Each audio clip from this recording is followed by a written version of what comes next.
विमल पोलो जुबा केसरी, हर पल मनाओ केसरी त्योहार। भाई मुसलमानों की डेंटिंग पेंटिंग होती दिखेगी, मौलाना को आधार बनाकर हम कहेंगे कि पीढ़ियां याद रखेंगी, ऐसा सबक सिखाएंगे दंगा करना भूल जाएंगे।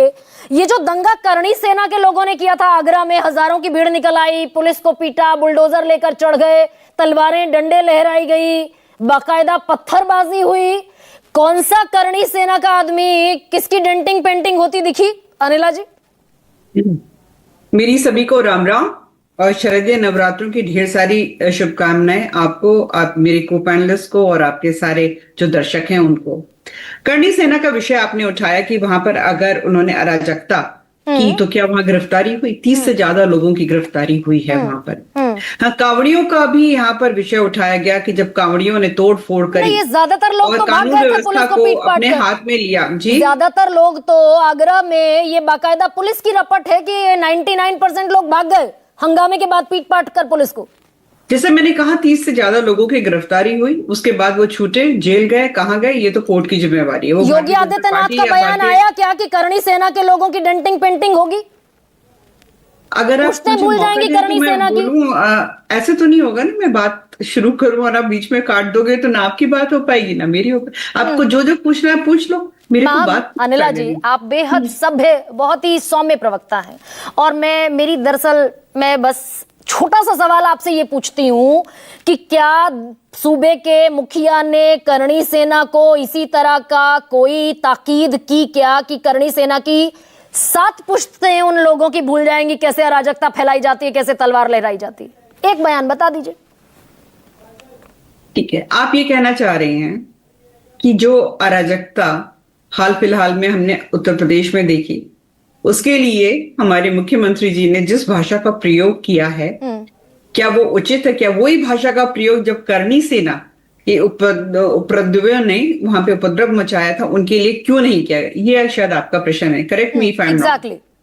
ठीक है, तो गरिमा जी विद ऑल ड्यू रिस्पेक्ट, जो जिस भाषा में समझ सकता है ना उसको वही भाषा समझानी चाहिए। जो अराजकता फैला रहे थे तो उनको वही भाषा समझ में आती है। देखिए, आई लव मोहम्मद किनको? मुसलमानों को लेकर निकलना। एक मिनट बस अलाउ मी, मुझे आप कुछ सेकंड्स दे दीजिए, मैं बात पूरी कर लूं, फिर आपको जो पूछना है पूछिए। मैं किसी प्रश्न से भागती नहीं हूँ, किसी से नहीं भाग। आई लव मोहम्मद का बैनर आपत्ति है इस तरह की भाषा का इस्तेमाल करना मुसलमानों कोई बुराई नहीं है। ये संविधान जो है, क्या आप क्या बोलना चाहते हो कि मुसलमानों को डंडे की भाषा सिखाएंगे और वो उनका डेंटिंग पेंटिंग उनको डंडे की भाषा कब सिखाई जाएगी? जो आए दिन अराजकता फैलाते हैं, आए दिन बेगुनाह बेकसूर मुसलमानों को जेएसआर के नाम पे, गाय की झूठी तस्करी के नाम पे मारते, उनके खिलाफ कब डंडे कब करेंगे? अरे आप कुछ भी बोलते हो तो वायलेंट इस्तेमाल कर रहे हो आप टीवी के। नहीं, मैं सुन रहा हूँ सबकी, ऐसा नहीं चलेगा। आऊंगी, वेलकम बैक टू यू। वो कुछ भी बोलेंगे मुसलमान को खिलाफ बोलने देंगे, नहीं चलेगा। बीच में सॉरी, मैं ऐसा नहीं सुनता। पठान की आवाज नीचे कीजिए। वारिस साहब एक सेकंड धैर्य रखिए थोड़ा सा, I will come back to you. अब मैं बात पूरी कर लूं। ये जो दुनिया भर की बातें यासिर पठान ने यहाँ पर बैठकर कही, मैं सुन रही थी अच्छी तरीके से। ठीक है, यासिर पठान या इनके नेता जो हैं तब बिल्कुल नहीं बोलते हैं। बांग्लादेश में जब हिंदू मुसलमान ईसाई के लोगों के साथ, उनकी बहन बेटियों के साथ बलात्कार हो रहा था, वो मारे जा रहे थे, तब बिल्कुल चुप बैठे हुए थे। मैम भारत पर रहते हैं ना, जरा पाकिस्तान में 20-22% रुकिए, बड़ा गलत हो जाएगा ना। बांग्लादेश पाकिस्तान की नहीं, पहले भारत की बात कर लेते हैं। भारत की बात करते हैं भाई। वाराणसी बॉम्बिंग होती है, मुंबई ट्रेन ब्लास्ट होता है, मालेगांव बॉम्बिंग होती है, समझौता एक्सप्रेस में लोग जिंदा जला दिए जाते हैं, जयपुर ब्लास्ट होता है, अहमदाबाद बॉम्बिंग होती है, दिल्ली बॉम्बिंग होती है, मुंबई अटैक होता है, पुणे बॉम्बिंग होती है, मुंबई ब्लास्ट होता है, दिल्ली ब्लास्ट होता है, हैदराबाद ब्लास्ट होता है, तब उनके मुंह पे ताले लग जाते हैं। मैं फिर कहूंगी, जो जिस भाषा में समझता है उसी भाषा में उसको समझाया जाएगा। मतलब हम ये कह रहे हैं कि करणी सेना बवाल करेगी, अराजकता फैलाएगी, उसकी डेंटिंग पेंटिंग नहीं होगी। ये नहीं होगा कि जब ये लोग बोल रहे थे बिल्कुल डेंटिंग पेंटिंग की भाषा दिया भाई वारिस पठान को। इसी भाषा में समझते हैं, ये इसी भाषा में समझते हैं, जिस भाषा में समझेंगे उसी भाषा में समझाया जाएगा। करणी सेना के लोग कौन सी भाषा में समझेंगे? शौक से निकलिए, संविधान आपको इसका अधिकार देता है, परंतु संविधान आपको यह अधिकार नहीं देता है कि आप बैनर पोस्टर लेकर निकलेंगे, साथ में आप पेट्रोल बम भी लेकर चलेंगे, आप लाठी डंडे भी लेकर चलेंगे, आप कट्टे भी चलाएंगे। अरे भाई उसके पहले ये 5 सितंबर को अनिला सिंह 5 सितंबर को आई लव मोहम्मद का पोस्टर लगा कानपुर में, पुलिस आई, हिंदू संगठनों ने बवाल किया, पुलिस आई, मुसलमानों ने पोस्टर उतार लिया। दारोगा पंकज मिश्रा ने 24 लोगों के खिलाफ एफआईआर दर्ज कर दी। ये एफआईआर किस बिना पर दर्ज हुई? पुलिस का कहना है हम तो गए थे, सुलझाकर मामला शांत हो गया था, आई लव मोहम्मद का पोस्टर हटा लिया गया था। हटा लिया गया तो फिर क्यों गाजियाबाद में, मुजफ्फरनगर में, सहारनपुर में, बरेली में अराजकता फैलाने की क्यों कोशिश की गई? नहीं, आई लव मोहम्मद लिखना, उत्तर प्रदेश कैसे चलेगा? उत्तर प्रदेश की कानून व्यवस्था जो है लेकर निकलना कौन सी अराजकता है? ये हमको किसी से सीखने की आवश्यकता नहीं है। मैम कौन सी अराजकता है ये पोस्टर निकालना भाई? एआईएमएम के प्रवक्ता वारिस पठान, अरे उनको छोड़ दीजिए। से कार सेवकों को गोलियों से भून डाला था अयोध्या में, ये कह के कि संविधान को बचाने के लिए मैंने गोलियां चलाई। मुलायम सिंह यादव जी ने यही कहा था ना, और मैं फिर चलाऊंगा। सरयू नदी को लाल करने वाले जो है आज हमें पाठ पढ़ा रहे हैं कि संविधान क्या होता है। यानी अनिला जी, अब रुकिए जरा, का होता है या फिर आप सवाल नहीं लेंगी तो या फिर पहलगाम का बदला लिया जाता है, तो इसको ये बहुत अनकंफर्टेबल हो जाते हैं। नहीं, एक सेकेंड, यानी हम ये कह रहे हैं, क्या अनिला सिंह ये कह रही हैं कि कावड़िए उत्पात करेंगे, लोगों को पीटेंगे, महिलाओं को पीटेंगे, बाल खींचेंगे, उनकी ना डेंटिंग पेंटिंग की जरूरत है, ना उनकी 7 पुश्तें याद करें ऐसी कार्रवाई की जरूरत है, क्योंकि वो भगवा पहनकर बैठे हुए हैं। अब उसमें वो चाहे जितनी चितनी गुंडाई मचा लें, उन पर कोई सख्त बयानी, कोई सख्त कार्रवाई नहीं हुई। खिलाफ एक्शन नहीं हुआ, उनके खिलाफ एक्शन नहीं हुआ। बताइए ना क्या हुआ, बताइए क्या हुआ, कौन सा गिरफ्तार हुआ?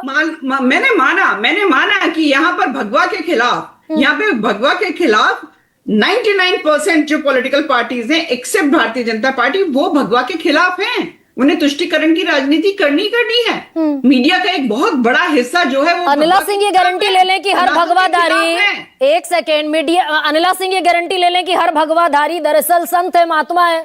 वो जो दिल्ली के वसंत कुंज में निकला, जो गारंटी लेती हूँ, जो भगवा पहने हुए था, गारंटी ले लें कि हर व्यक्ति जो मुसलमान है वो जो है वो संत है। मुझे मालूम नहीं मुसलमानों में संत को क्या बोलते हैं, मुझे नहीं मालूम है। फकीर बोलते हैं, मौलाना मौलवी बोलते हैं, मुझे मालूम नहीं, बाकी में नहीं मालूम है। तो आप कह दीजिए कि इस्लाम को मानने वाला हर व्यक्ति जो है वो संत है। नहीं, आप ये दरअसल सेक्शन क्यों करते दिखाई दे रही है अनिला? आप हिंदुओं की तरफ जाकर खड़ी होती हैं, मुसलमानों को छोड़ देती हैं। भाई संविधान की शपथ ली है योगी आदित्यनाथ ने। तो क्या गलत कर रहे हैं? वो तो वही कर रहे हैं। Chief minister for equally Muslims and equally Hindus. बच्चों के हाथ में लैपटॉप होनी चाहिए, किताब होनी चाहिए, वो पत्थर पकड़वा रहे हैं, पेट्रोल बम पकड़वा रहे हैं, लाठी डंडा पकड़वा रहे हैं, तो योगी जी को गुस्सा नहीं आएगा? अरे बच्चे किसी भी धर्म और जाति से आते हो, बच्चे हमारे भारत का भविष्य है। आई लव भारत बोलो ना।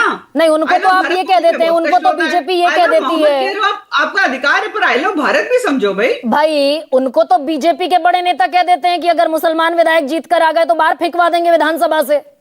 मोदी योगी कौन बोलता है इस पर? नहीं, देखिए ऐसा है कि जनता तय करती है, सीधी सी बात है। यहाँ पे जनता सर्वोपरि है, डेमोक्रेटिक सिस्टम है, लोकतांत्रिक व्यवस्था से मेरा देश चलता है। यहाँ पे कोई कुछ भी बोल ले, जनता बटन दबा के तय कर लेती है। यहाँ पर मैं देख रही हूँ एक पार्टी के बड़े नेता बटन पर तो बहुत बवाल है। सुन रही है, ये आई लव बुलडोजर लिखना अराजकता है, जिस पर सुप्रीम कोर्ट ने रोक लगा दी। जिस बुलडोजर के पहियों पर आई लव बुलडोजर लिखना, ये सारे जितने भी लोग हैं इनमें से कितने चिन्हित किया अनिला जी यूपी सरकार ने? नहीं, बुलडोजर अगर मेरे को ट्रैक्टर पसंद है और मैं लिख दूं आई लव ट्रैक्टर, तो मैंने क्या गलती करी है? ट्रैक्टर के पहियों पर रोक नहीं लगाई ना सुप्रीम कोर्ट ने। पोस्टर तो आई लव अखिलेश के भी लगे हैं ना भाई। बुलडोजर के पहियों पर रोक लगा रखी है सुप्रीम कोर्ट ने। नहीं तो वो किसी और कारण की वजह से लगाई होगी ना। मैंने कहा मुझे तो ट्रैक्टर पसंद है। सुप्रीम कोर्ट ने कहा महिमा मंडित नहीं कर सकते बुलडोजर को। मुझे ट्रैक्टर बहुत पसंद है, मैं तो पोस्टर लगा दूंगी आई लव ट्रैक्टर। तो क्या मुझे जेल भेज दिया जाएगा? अब आप ये कुतर्क कर रही हैं मैम। सुप्रीम कोर्ट ने कहा कि बुलडोजर को महिमा मंडित नहीं कर सकते। अखिलेश वाले को भी डालना चाहिए जेल में। रुकिए ना, सुप्रीम कोर्ट ने कहा कि बुलडोजर को महिमा मंडित नहीं कर सकते। ये जितने लोग हैं बुलडोजर को महिमा मंडित करते दिख रहे हैं, ये तो अगेंस्ट सुप्रीम कोर्ट जा रहे हैं। के खिलाफ एक्शन ले ले। कौन लेगा? मैं और आप क्यों बहस करेंगे? सुप्रीम कोर्ट को लग रहा है कि जिसने आई लव बुलडोजर के पोस्टर लगा के गलत किया है, तो सुप्रीम कोर्ट उसके खिलाफ एक्शन ले ले। मतलब यूपी सरकार नहीं लेगी, अपनी तरफ से एक्शन ले ले। उनको यूपी सरकार असंवैधानिक काम होता देखते रहेगी। क्या चीज? यूपी सरकार सुप्रीम कोर्ट के ऑर्डर का वायलेशन होते देखती रहेगी, यूपी सरकार कुछ नहीं करेगी। क्योंकि वो हिंदू मुसलमान नहीं सधेगा फिर। सुप्रीम कोर्ट अपना काम करे और सरकार अपना काम करेगी। अगर ऑनरेबल सुप्रीम कोर्ट अच्छा, को ठीक। लगता है कि सरकार कुछ गलत कर रही है तो वो सरकार को बुला के बोल सकते हैं। धीरेन्द्र तो गुप्ता सरकार को ओके मैम, प्रदेश में ओके, सरकार को ओके। सरकार चलने माफ देनी कीजिए चाहिए। धीरेन्द्र मुन्ना, सुप्रीम कोर्ट को धीरेन्द्र जी